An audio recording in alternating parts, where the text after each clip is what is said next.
Bom dia, irmãs.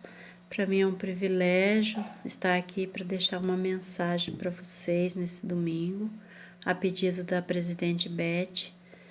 Essa mensagem ela tá na Liarrona de conferência de abril de 2020, na página 93.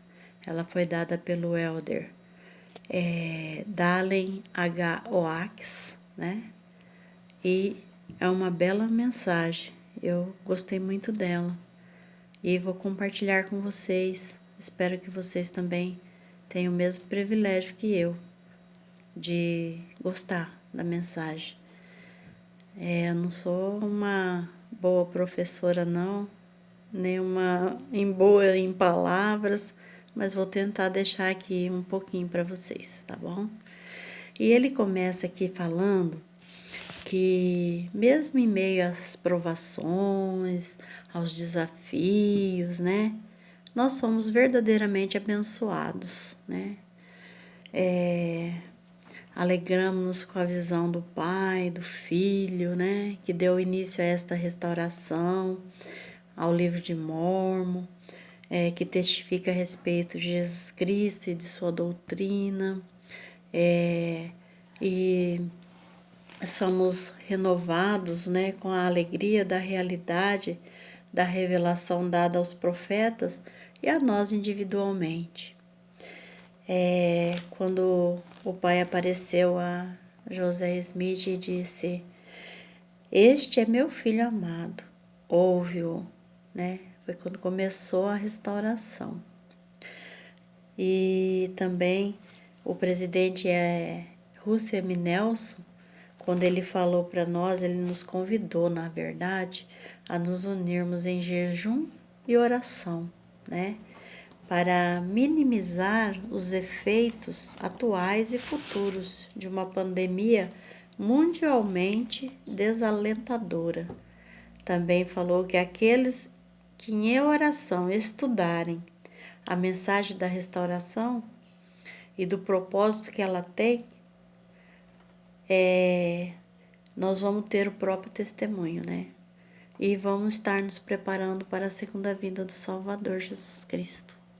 Como é bom, né? Ouvir isso e saber que temos o profeta que, antes das coisas acontecerem, ele já traz para nós os recados do Senhor, falando para nos prepararmos, né? Seja através de jejum, de oração, seja o que for, mas ele sempre está nos avisando e nos alertando, né? E como o nome da mensagem é o grande plano, né? Então, aqui na Liarrona, começa com o grande plano, ou seja, o grande plano de salvação, né? De redenção, de felicidade, é tudo um grande plano, né? E teve início no Conselho dos Céus. Lá estávamos todos reunidos como espíritos, né? E desejávamos alcançar a vida eterna, que nossos pais celestiais desfrutavam. E nós queríamos ser como eles, estar lá com eles, né? Então nós ficamos assim muito felizes quando foi apresentado o plano para nós, para que nós pudéssemos ter uma experiência mortal em um corpo mortal também, né? Um corpo físico. E para que isso acontecesse, o Pai Celestial, ele criou o quê? A Terra. Ele fez a Terra para que nós pudéssemos ter essa experiência mortal, né? Então foi tudo planejado, né? Nós viríamos para essa terra e teríamos como resultado o pecado cometido por Adão e Eva, que a gente sabe que foi necessário que isso acontecesse para que tivesse sempre as coisas que enfrentamos, as oposições entre o bem e o mal, essas coisas todas. E estaríamos também sujeitos à morte, né? À morte física. E para nos livrar disso tudo, né? O Pai Celestial, Ele proveria um Salvador. E esse Salvador seria o Senhor Jesus Cristo, né? O nosso Salvador e Redentor.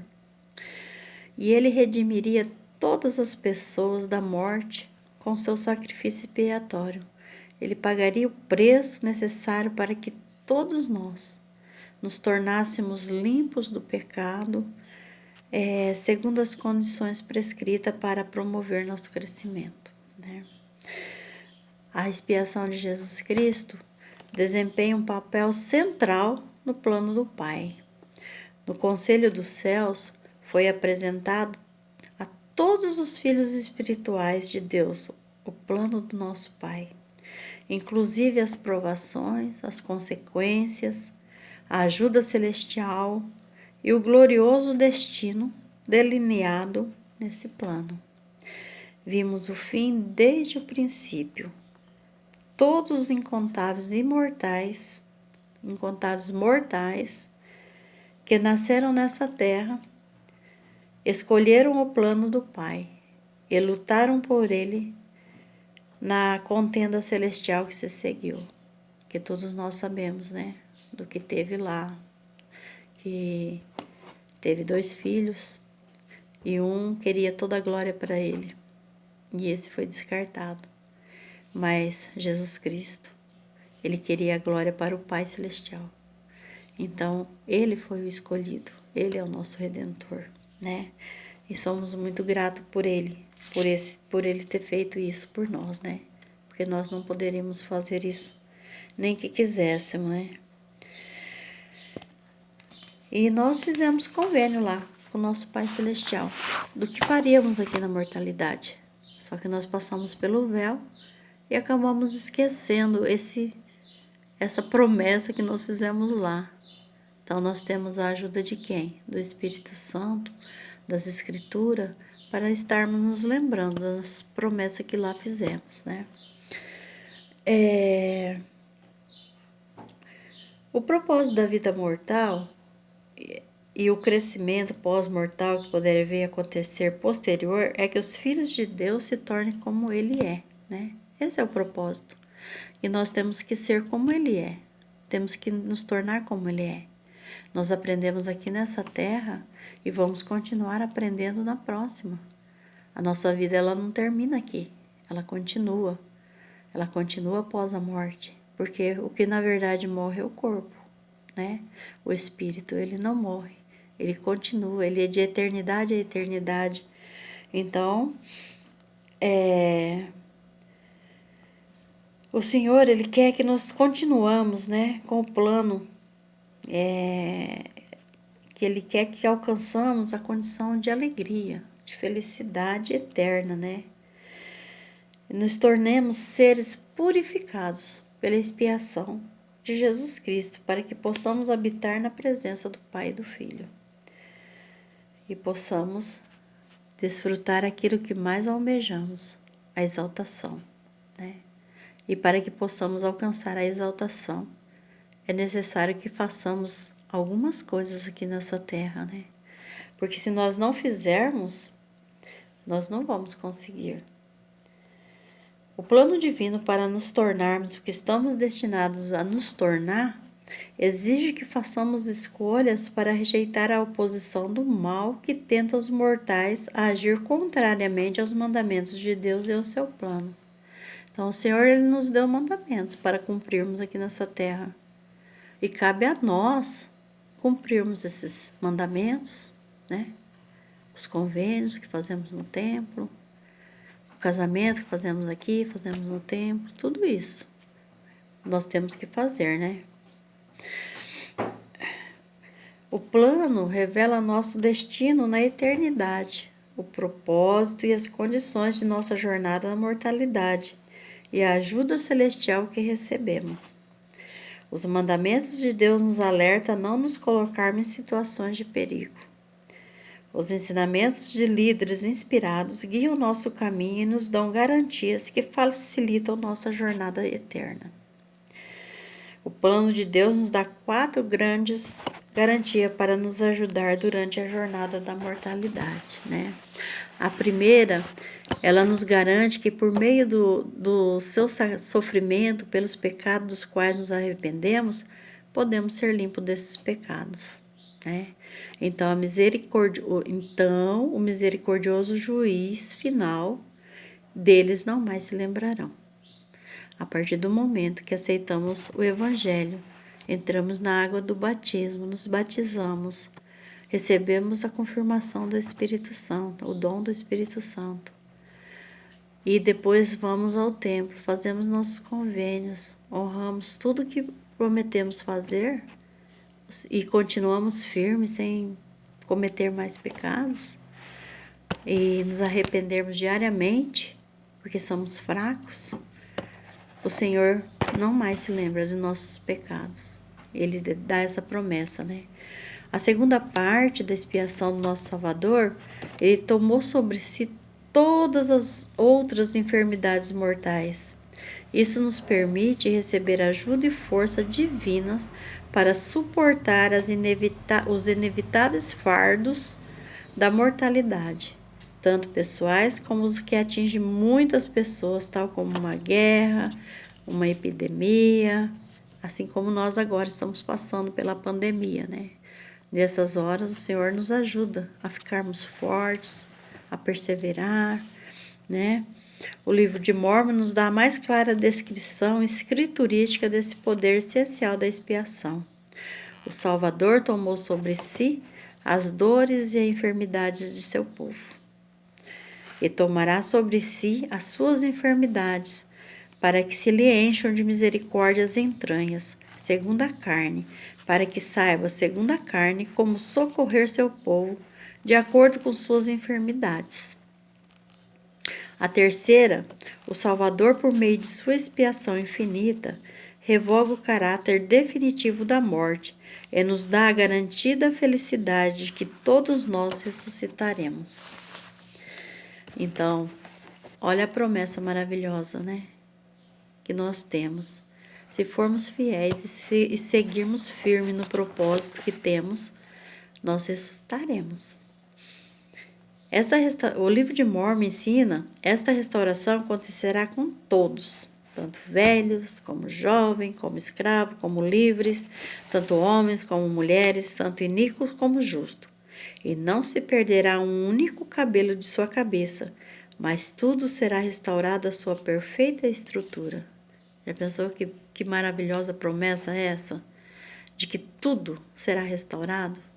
Nós teremos o nosso corpo, com nossos cabelos, com nossos olhos, boca, nariz. Perfeito, perfeito. E continuando, ele fala assim, a quarta. A revelação moderna nos ensina que nosso progresso não necessariamente termina com o fim da mortalidade. Poucas coisas foram reveladas sobre essa importante garantia. Somos ensinados que esta vida é o tempo para nos prepararmos para o encontro com Deus e que não devemos procrastinar nosso arrependimento.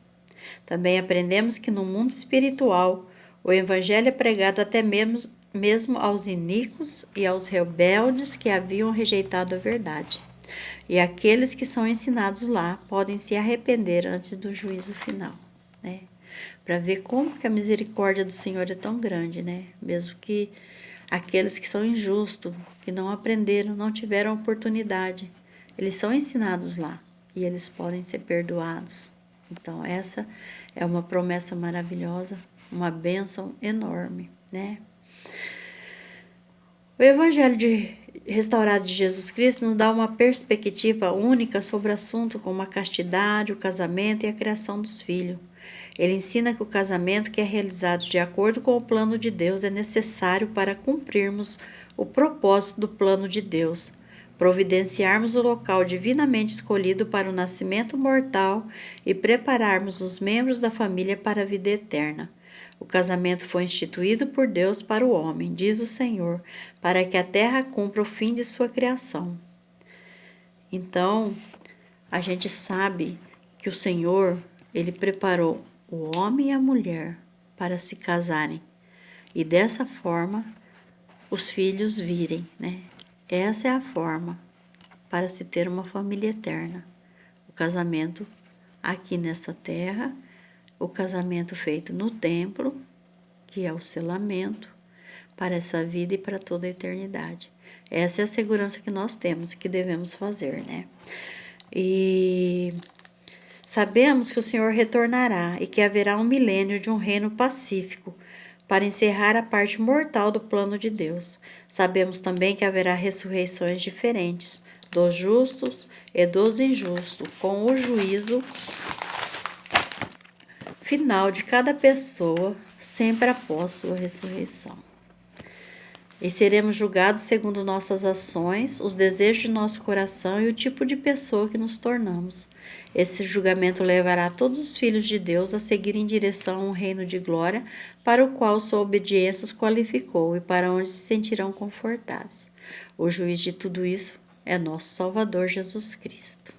Perfeito, né, gente? Nossa, nós que conhecemos o plano de Deus e que nos comprometemos a participar dele, temos a clara responsabilidade de ensinar essas verdades, de fazer tudo o que pudermos para promovê-las na vida de outras pessoas e em nossas próprias circunstâncias na mortalidade. Presto testemunho de Jesus Cristo, nosso Salvador, que torna tudo isso possível. Eu sei que essas coisas elas são verdade e que se formos fiéis, com certeza vamos conseguir cumprir com todas as coisas. E vamos chegar lá na frente do nosso Pai Celestial e podemos falar para Ele: Pai, fizemos o nosso possível, estamos aqui diante de Ti. E sei que Ele vai falar: bom e fiel servo, entra no gozo do seu Senhor. Essa é uma das verdades que eu mais amo nesse Evangelho. Eu deixo essa mensagem com as irmãs, em nome do Senhor Jesus Cristo. Amém.